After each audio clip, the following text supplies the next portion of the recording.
नमस्कार दोस्तों, India speaks daily में आपका बहुत स्वागत है। दोस्तों, दिल्ली पुलिस की स्पेशल सेल ने कुकी नेशनल फ्रंट का कमांडर इन चीफ को दिल्ली से गिरफ्तार किया है।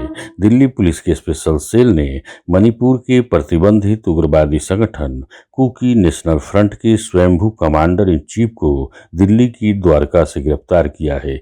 इसकी पहचान मंग खोलम किपजैन उर्फ डेविड किपजैन के तौर पर की गई है और इसके खिलाफ मणिपुर के विभिन्न थानों में पुलिसकर्मियों से हथियार छीनने, लूटपाट, फिरौती के लिए अपहरण, फायरिंग, रंगदारी, डकैती आदि के करीब 40 से अधिक मामले दर्ज है। कई मामलों में यह वांछित था और मणिपुर पुलिस इसे खोज रही थी और जब इसे लगा कि यह मणिपुर में पकड़ा जाएगा तब यह भागकर दिल्ली आ गया था और यही द्वारका में रहते हुए अपने संगठन को चला रहा था।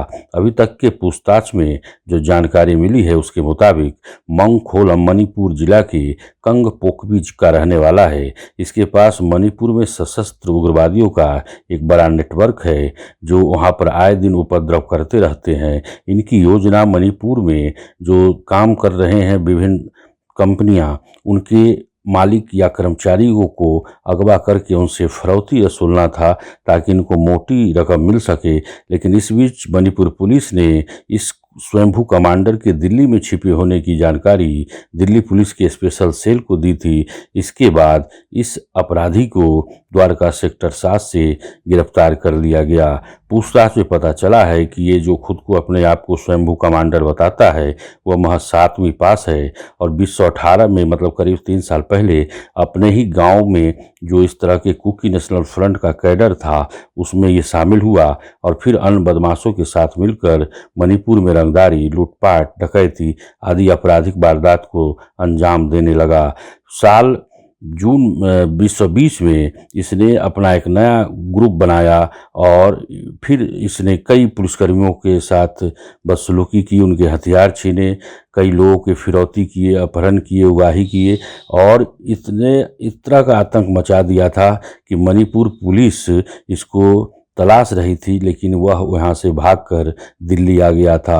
जो पकड़ा गया है स्वयंभू कमांडर, उस पर आरोप है कि इसने पिछले साल 12 दिसंबर की रात अपने कुछ साथियों के साथ मिलकर मणिपुर के चूड़ाचांदपुर एक जिला है वहां पर एक पुलिस चौकी पर हमला किया था।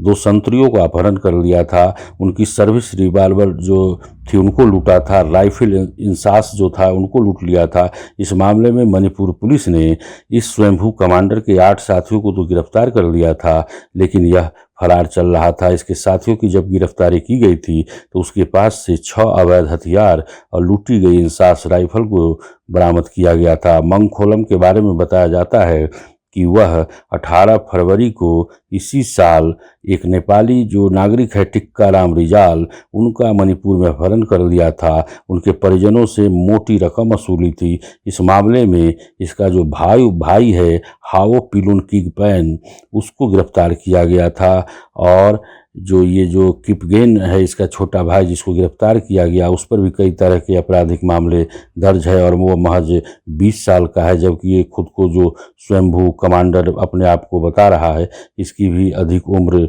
नहीं है। आप समझ सकते हैं कि किस तरह के उग्रवादी और गतिविधियों में मणिपुर में ये दोनों भाई लिप्त रहे हैं।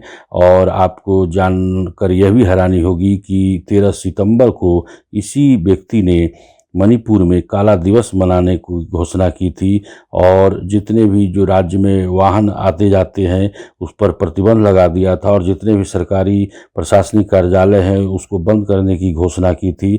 इसके समूह ने कांगपोकपी जो इसका ज़िला है वहाँ पे चम्फाई इलाके में जो नेशनल हाईवे है वहाँ पर एक ट्रक पर भी गोली चला दी थी और इस पूरे घटना की जिम्मेवारी यह खुद स्वयंभू कमांडर ने ली थी। आप समझ सकते हैं कि किस तरह मणिपुर में उग्रवाद और आतंक को फैलाने में शामिल रहा है। लेकिन दिल्ली पुलिस ने इसकी गिरफ्तारी के बाद मणिपुर पुलिस को इस बारे में सूचना दे दी है। अब इस उग्रवादी को मणिपुर पुलिस के हवाले कर दिया जाएगा। और आखिर में सभी सनातन भाइयों से, बहनों से नम्र निवेदन करना चाहूँगा कि इस वीडियो के डिस्क्रिप्शन के आखिर में कुछ वीडियो के लिंक दिए गए हैं, आप उस पर क्लिक करके बादल ISD क्राइम स्टोरी पर जाएं और इसको सब्सक्राइब कर बेल आइकन जरूर दबाएं ताकि आपको इस चैनल का भी नोटिफिकेशन मिलता रहे। कुछ खबरें जो यहाँ नहीं लग पाती हैं वो वहाँ पर आपको मिल जाएगा। आपके प्रत्येक कमेंट को ध्यान से पढ़कर सुधार लाने का प्रयास करता हूँ। आपके सहयोग का आकांक्षी हूँ। धन्यवाद।